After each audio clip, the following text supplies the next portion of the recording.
Ebomane gente ayekene kuno ozo no bossy uruchinketa.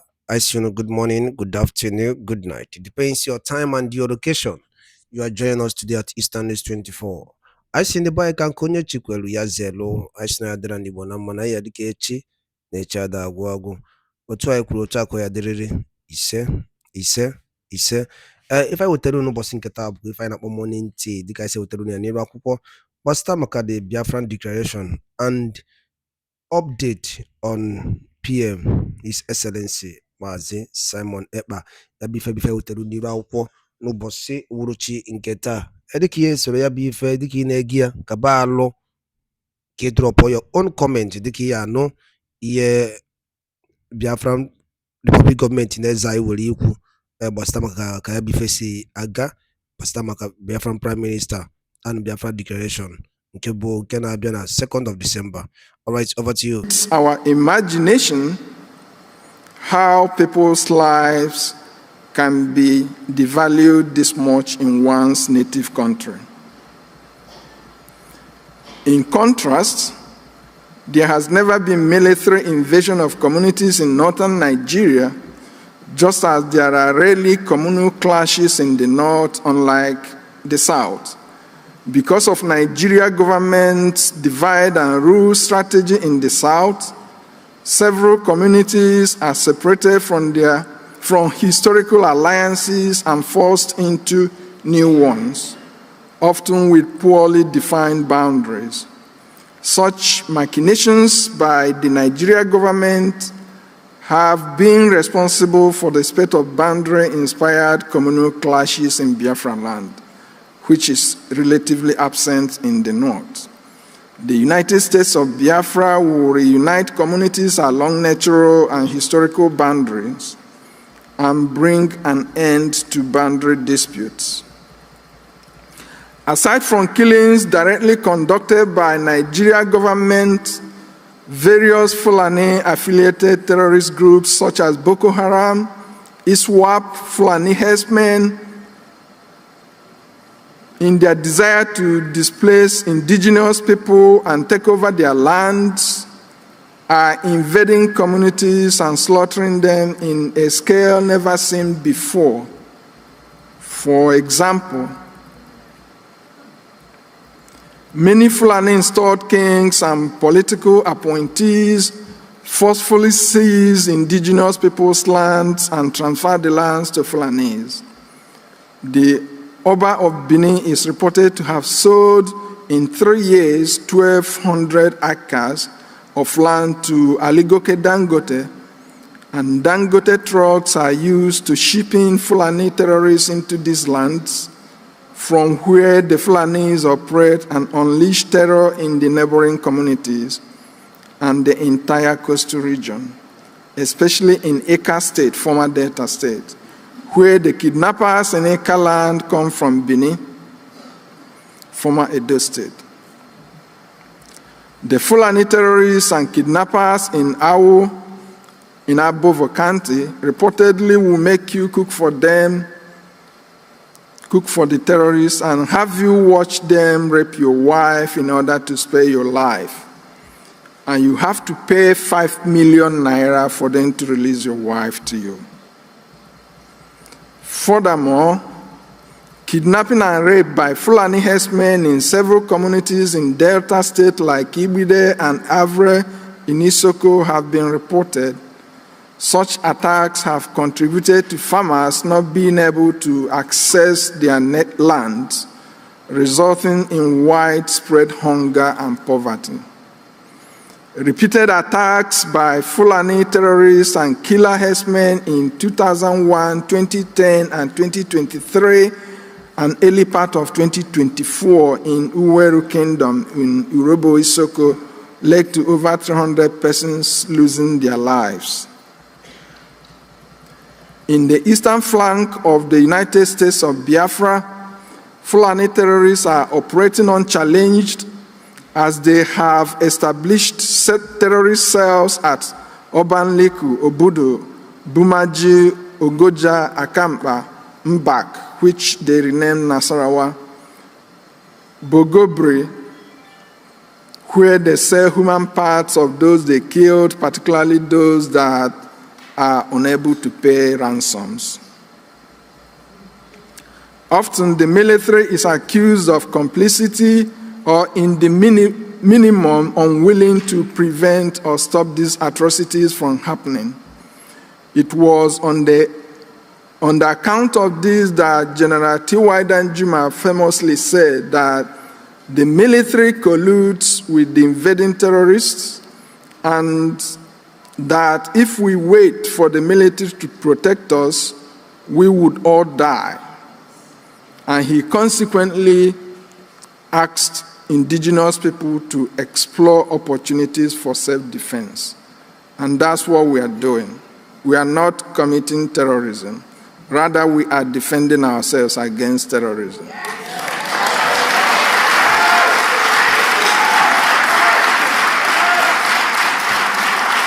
And Mazen Nnamdi Kanu is not inciting violence and is not committing terrorism. Rather, he was sensitizing his people against terrorist threats.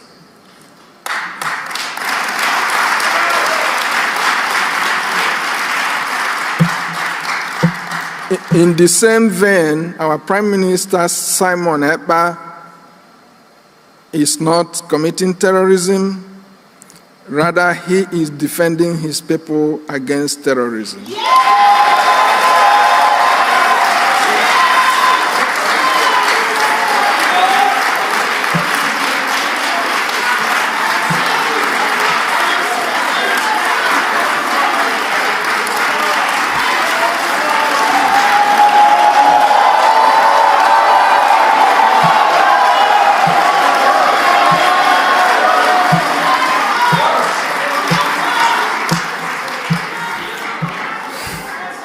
I stand here to say that all over the world, killing people is called homicide, and it's a crime. But in Nigeria, Fulanis are killing people all over the country. They are committing homicide, but the Nigerian government doesn't treat their killings as homicide. Rather, they give them all manner of entitlement, okay?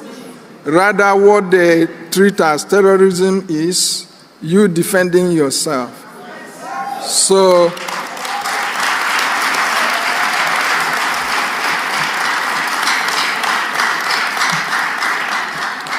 Nigeria government wants you to let Fulani kill you. In fact, they want you to bend your neck so that when Fulani strikes you once, your head falls off. And we said we wouldn't do that. And because of that,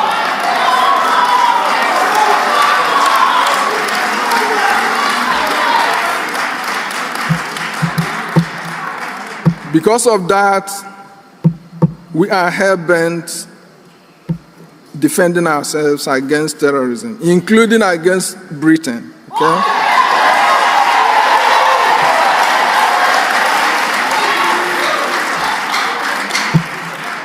BBC interviewed Ahmadu Bello in 1964.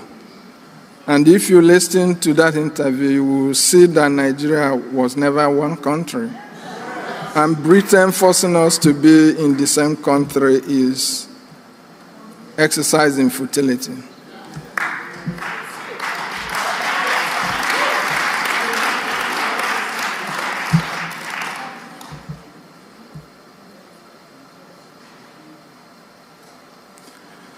Since the April 14, 2014 abduction of the Chibok girls and Nigeria government's refusal to rescue the girls, Boko Haram and other Fulani invaders have acted with so much impunity, leaving extreme savagery in their trail. October 30, 2024, the press reports that Fulani invaders have taken over the largest Nigerian military training camp in the north. There is no word yet from the government Even the blind can see the game plan. As Nigeria deployed its military down south, foreign invaders overrun the north. The entirety of the confederating states of Biafra have come to the realization that without state autonomy, it is impossible for us to exercise full control over our land, which makes it easy for grabbing by invading terrorist headers who, despite being armed, also enjoy protection from the military if indigenous people are to confront them. The political and economic marginalization of people of Biafra are well documented in sections 1 and 2 of the Biafra Declaration Handbook, and a few of them are listed here.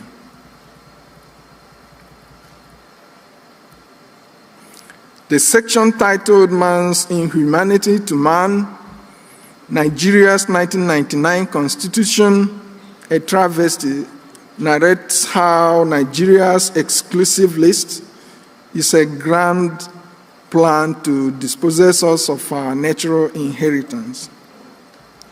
It is noteworthy that while the Nigeria government has added every imaginable resource in the south to the exclusive list, comparable resources in the north are left under the control of the north, such that oil, gas, and solid minerals, including salt, in the south are in the exclusive list and therefore under the control of the Nigeria government. Whereas similar resources in the north, for example, gold in Zamfara, is not controlled by the Nigeria government, it is controlled by Zamfara people. While Nigeria government cuts away the proceeds from oil and gas exploration, our people are left to suffer the environmental degradation caused by exploration and production activities and the associated oil spills that have ruined aquatic life, fishing, and access to potable water in the region. Preceding the 1999 Constitution was Abuja 1989 Declaration that set out an Islamic agenda to transform Nigeria into an Islamic state.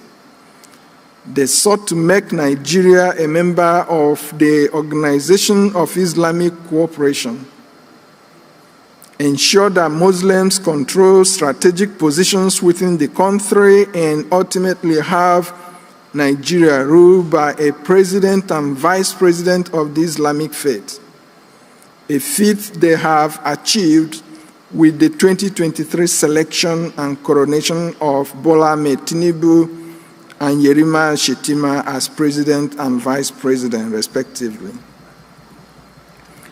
Aside, many indices of religious incompatibility abound and frequently lay bare the deceit of one Nigeria. Times without number, Christians and Biafrans are killed by the Islamists in Nigeria over events that happen outside Nigeria. Notably, Nigeria was the only place in the world where Christians and Biafrans were killed over the US war against Taliban in Afghanistan in 2001. Whereas in other parts of the world, people protesting against the war burnt only American flags and George Bush's effigies. Likewise, a Danish cartoon of Prophet Muhammad in Denmark in September 2005 meant that many more Christians and Biafrans had to be killed by the Islamists in Nigeria. Between 2006 and 2007, hundreds of Biafrans were killed in various Islamist protests against the Danish cartoon of Prophet Muhammad in the north, notably on February 18, 2006 in Maiduguri. Northern states started implementing Sharia law after Nigeria swore in a president of the Christian faith, Olusegun Obasanjo, in 1999. States in the north, led by Zamfara State, started implementing Sharia law in 2000, and by 2002, it quickly spread across the north, and its spread was accompanied by religious violence against Christians, resulting in the massacre of thousands, most of them Biafrans. The Sharia law in the north under Obasanjo was the northern Islamic states' protest over having a Nigeria president of the Christian faith. Obasanjo had promised that Sharia implementation will fade away, rather it has flourished. The North has created Hizbah police to enforce Sharia law. With the enforcement of Sharia, they destroy businesses owned by Christians and Biafrans in the North. Nigeria was founded as a secular state, which it has lost by the impunity of Sharia law in the North and other excesses of their Islamic agenda. Today, they want to make Sharia law a federal law. As the month of October 2024 draws to a close, the Islamists in the National Assembly introduced a bill to make Sharia law a federal law. Despite the turmoil in the country, they are moving full speed with their Fulanization and Islamization agenda and don't give a damn about those resisting their agenda. Also, in many respects, Olusegun Obasanjo created the prevailing political succession challenges in Nigeria when he single-handedly prevented his vice, Atiku Abubakar, from succeeding him in 2007. Obasanjo sponsored someone else, Yar'Adua, who would die only 2 years into his presidency, making the Fulani accuse Obasanjo of knowing that Yar'Adua would die and consequently demanded the presidency returns to the North, even though Yar'Adua's vice, Goodluck Jonathan, constitutionally becomes the president in the event the president vacates the office by death. Given that implementation of Sharia in Nigeria was under a Yoruba president and a Muslim pair also under a Yoruba president, among other things, we can confidently conclude that Yorubas have served as willing tools for Islamizing Nigeria and shortchanging the South.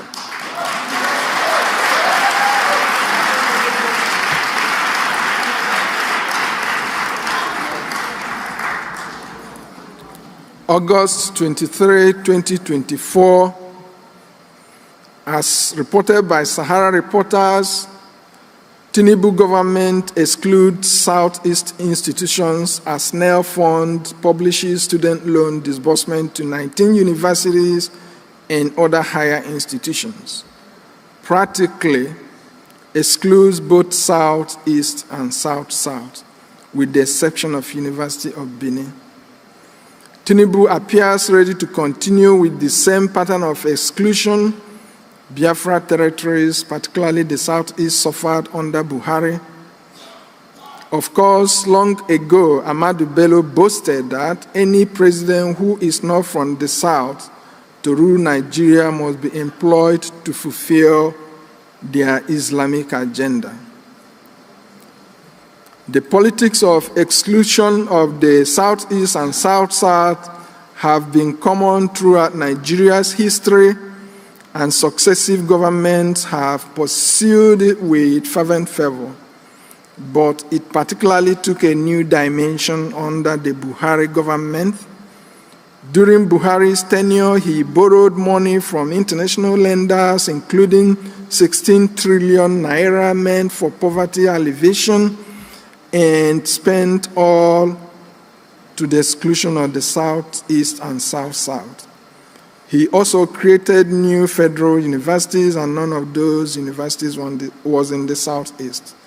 Many people recall how the COVID-era palliatives were given to other regions but not to the Biafra territories of Southeast and South-South.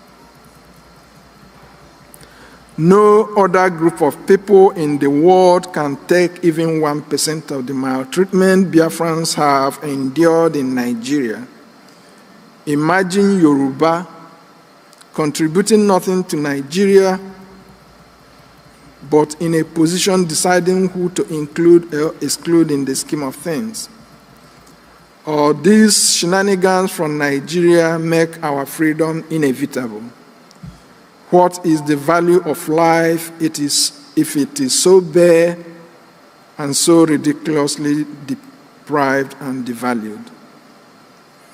In addition to the pain marginalization and religious incompatibility have caused, cultural incompatibility is even as ominous as anything else we have discussed. Many people argue that Fulanis value cattle above and beyond human lives. This was recently a subject of discussion at the Nigeria National Assembly. Such value system has wreaked untold havoc on millions of Nigerians and Biafrans. The Fulani disregard for human lives underlies their propensity to commit genocide at scales not seen in modern human history, which makes it seem like we are reliving the Stone Age again. Hundreds of Biafrans were killed between 1993 and 1998 in northern Nigeria because of Moshood Abiola, who was believed to have won the June 12, 1993 election that was subsequently annulled. Many more Biafrans were also killed when Abacha and Abiola died between June 8 and July 7, 1998. On April the 24th, 2011, more than 1,000 Biafrans were killed after Goodluck Jonathan, a Christian and Biafran, was declared winner of the Nigeria presidential election over Fulani Muhammadu Buhari. Muslim youth went on rampage in northern towns and cities. Among those that died were Obinna Okpokiri, who returned from London to participate in the National Youth Service Corps program and was posted to Bauchi State.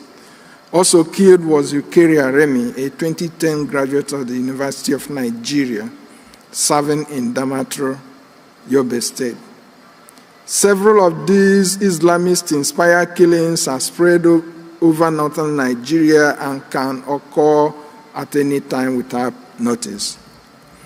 Other instances include Fulani invasion of communities in Biafra land, including Ehamufu, Izombe, Obanliku, Obudu, Bumaji, Ogoja, Akampa, Mbak, Bogobri, Ibide, Avre, Uweru, and other places, as well as Fulani killings and slaughtering of people who are unable to pay ransom, and in many instances, even after paying ransom.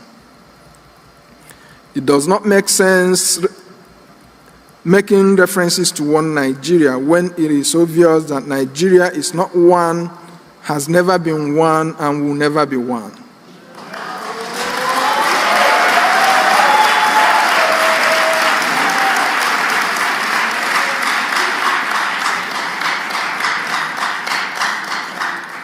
Anybody that listened to Ahmadu Bello and his doctrine of Igbo hate and exclusion as he encapsulated in his notorious interview with the BBC in 1964, which is the template the Fulani has been acting out as evidenced by Yerima Shetima's late infamous phone call with Ibikunle Amosun, and still thought there was a country called Nigeria or one Nigeria, that still believed the disparaged group belonged together with the disparaging group, must share some responsibility for the avoidable carnage from the forced union of people that have nothing in common.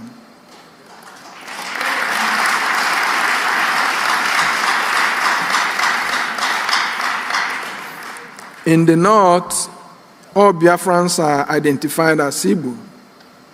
So when you hear Amadu Bello mention Igbo, don't think you are not included because you don't see yourself as Igbo.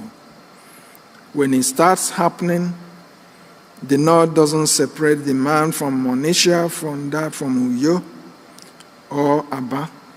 Neither do they separate the man from Enugu from the one from Calabar, just as they don't separate the man from Owerri or Port Harcourt from the man from Esan, Warri, or Yenegoa. The North sees all of us as one. They only divide us as a tool to weaken us and cheat us.